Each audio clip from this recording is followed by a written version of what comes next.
Back in 1954, Congress came together and they passed one of the most important tax bills in American history, and almost nobody talks about it. The original income tax was introduced in 1913, and for nearly 40 years, Congress had a massive problem. They didn't know how to tax trusts. For decades, money moved through these trust structures, but no one could agree on what actually counted as income.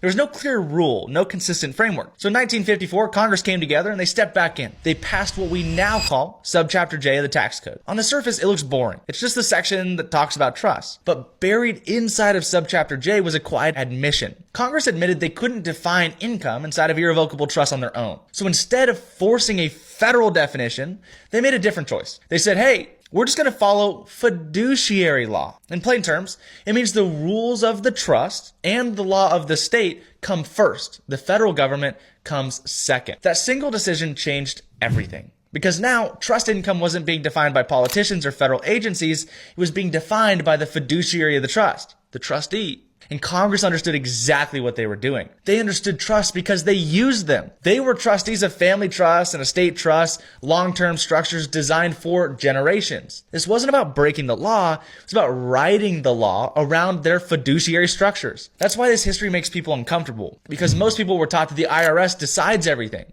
And while that is typically true, it's not what Congress wrote in 1954. Subchapter J doesn't just belong to politicians, it belongs to fiduciaries. And fiduciary law doesn't care who you are, it cares how something is structured. Since then, this chapter has been sitting in the tax code since 1954, completely ignored, misunderstood, but still silently working for the politicians in the background. If you want to understand how fiduciary law and Subchapter J actually fit together, all you got to do is comment trust down below and we'll send you a simple blueprint that explains it all so you can understand just like everybody else.